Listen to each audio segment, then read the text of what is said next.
But I do want to give you a snapshot of a couple of the properties so that you can understand the process. So this is our home. We bought this 20 years ago. I was ringing up for Action's answering machines, sitting on a couple of phone books in an empty house as I polished the floors, sleeping on a mattress wrapped in plastic. As we moved out of one place we had, actually we moved out of living with my in-laws, down to this place. So we bought it for 150 grand. Its current value is about $1.5 million. Now we've extended it, we put a third story on it, we dug down. It is floor space 630 metres, 4,200 feet, so it's not massive, certainly by American standards. 820 metre block, 8,800 square feet. It's in a nice area. It's 50, 60 metres from the schools where the kids went. From out the front door, they cross the road and they're at school. So it's a nice spot. We have paid that off first. Why would we pay off our own home first? Because we in Australia can't deduct, there are no deductibles on your own home. In America it's different. You can claim a tax deduction on some of the interest, I believe, on your own home. Okay? We can't. But you get stung with land tax and when you sell it. When we sell our personal home, we don't pay any capital gains tax. Right? So what you pay up front, the government doesn't let you get away with both things. Right? So you need to be understanding of the local situation. Which means we've got good equity. We've used that equity to be able to borrow for other properties. But that's our home. This is a typical dog box. This is a very typical type of project. So we buy a 3-2 or a 3-1, so 3-bedroom, 2-bathroom, 3-bedroom, 1-bathroom home in a good area, not in the middle of nowhere. We would love to get them where they're dual living. So this is low enough. If you open that roller door, they've set it up as a sort of bit of a lounge room, and you could build in under there and have split living. So there's potential because you've got multi-generational living now. It's not a rule, but it's certainly a damn good indicator. We actually bought that into our super fund. I'm not going to go into that. If you've got questions, that's great. We like a stage 1 renovation. So what we did to this place this was the old kitchen. We put in a new kitchen. Who do we get to put in the new kitchen? Me! I am a builder. I'm not a builder. I'm a handyman. I love building stuff. I love going and using my tools. And what else are you going to do on Friday, Saturday, Sunday? I'm kidding. Relax. So I will go in. I went in, ripped out the kitchen, threw in a new kitchen, and spruced it up for a tenant. We get a better quality tenant.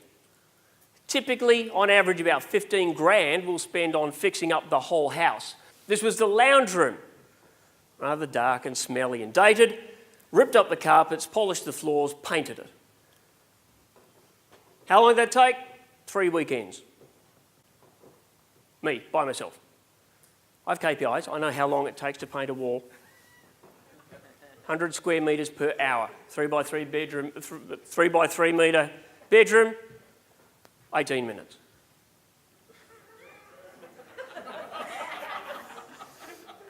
I thought you'd find that funny. But when you're rolling a house, what else are you going to do but think, is there a better way to do this? Is there a quicker way? That includes cornices and architraves and everything else. What would you pay somebody to do that for you? Just a thought. That 15 grand includes the new kitchen. It includes everything. People go, oh, you pay somebody else to do it. Do you pay somebody else to go to the gym for you? It's my gym workout. You get 100 grand a year for going to the gym, pumping some circular saw. So we put that in. There's advantages. We'll hang on to it for a bit, and there'll also be a stage 2 type. You could do a stage 2. So when we actually want to sell it, I would go in and we would do potentially a more extensive renovation, build in underneath, extend a couple of bits and pieces, put in a second bathroom downstairs and that sort of stuff. Bay Street, but that's typical. We would have done 6, 7, 8, I don't know, of those type things. Buy a house, get in a couple of weekends, spruce it up, throw a tenant in it, good long-term tenant, let it sit in the oven till it's ready, pull it out, slice and serve. This was a bonus project. It started out the same way, deceased estate for a couple of years, sitting there, walls are asbestos, but it was on a nice big block.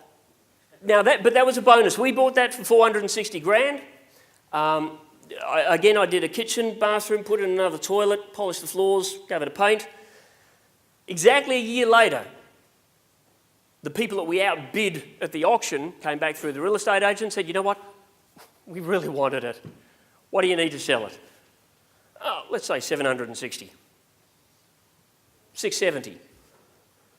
So it sat for exactly 1 year, 210 grand profit, cash. Then went to Barcelona. Another project, this was a pretty funky one. The year before last, we actually met in this home. It was renovated by one of my mates and won't go into it. But this was our first home, built in 1901. Now a wart on the face of the planet. Two-bedroom workers' cottage, 7 metres wide, bit wider than this stage.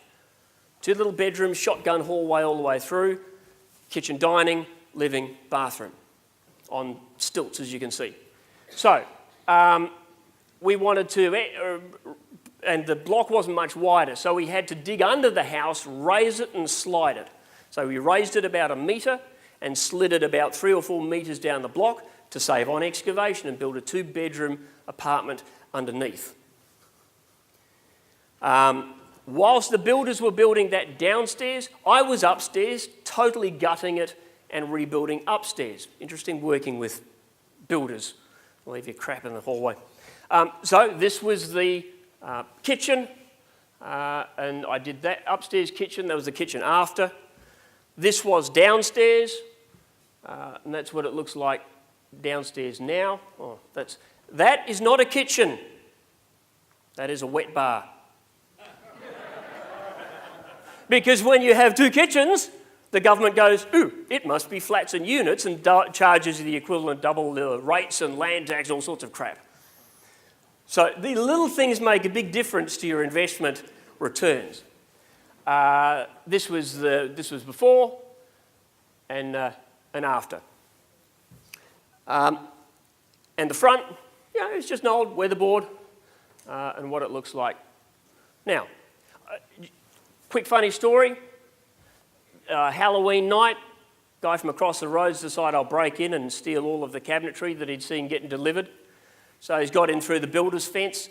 The left-hand window, he could have jimmied open, got in with all of the stuff. He could have put a credit card in the front door because I hadn't done the beading around it yet. But he's gone for the right-hand window, jimmied it open, 10 o'clock at night, no electricity, climbed in. Sadly, behind that window is a 6-metre drop. So he's lying in a pool of his own misery, shattered ankle, broken leg, broken arm. I don't know if he commando rolled or hung from the fingertips, but the coppers come round. What happened there? What's the other side of that window? The copper's gone, excuse my language, he's gone, we don't get to see instant justice very often. Well, that's fucking awesome. So we have quite a lot of equity in that place. It was a hugely, over 600,000 to build a 2-bedroom apartment. But this is 15 minutes walk from the centre of Brisbane City, CBD, right next to what was the biggest hospital, certainly in Brisbane. So we got some good equity there. This is the commercial property we bought. Bought it for 500 grand. Our tenants moved out. I door knocked and went to Quick Copy across the road, said, you ever thought about moving? Yeah, we have. Great, got a place for you. So they moved in downstairs. 3 by 5 year lease, so basically 15-year lease. And I said, look, and this is, so on one side, you've got offices above and below, the other side, 9-metre high warehouse. I said, you don't want warehouse? No, great. So again, I put in a roof for them and converted the cubic air space into my current office, my library. And we rent out the other side. So that cost us $500,000. We make 96,000 rental income a year. Odd-ish. Let's sure tell you to the cent. Current project, you might have seen, I think I popped it on the quick video, a block split. We bought this house a few years ago. There's been good tenants in it.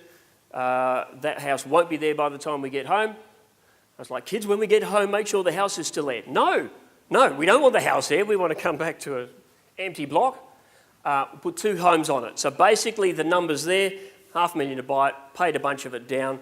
Each house will cost 300 odd grand. Equity on that will be a couple of million. The house will go for $970 odd each. So a couple of guidelines, as I mentioned, infrastructure, rail, roads, that sort of stuff. A staple dwelling, not really harebrained, speculative, I'll buy in this area these 3, 1-bedroom units because it's going to go, or whatever it might be. So 3 2-bed houses, dual living, as I said, even if it's not legal, pre-reno, and consider the future options. But please, as you do any of this, Brad's mentioned it, you've got your IVVMs. I'd like you to consider IVEVMs.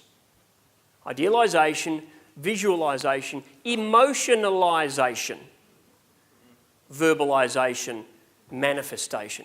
You stand there on your deck going, I'm a billionaire. Your alter ego is going, you're a nutbag. Okay, so if you want the car, drive it. If you want to get involved in this stuff, experience it, have the emotion, then do your VVMs. Haven't really got time for questions, have we? Was that a time thing? No. Next 3 days, ask us all the questions that you want.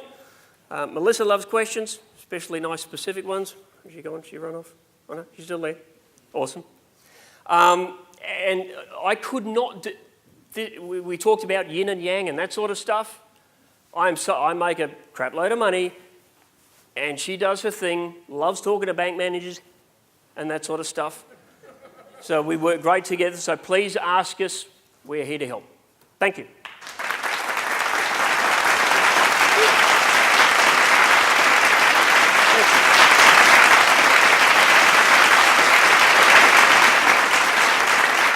Thank you.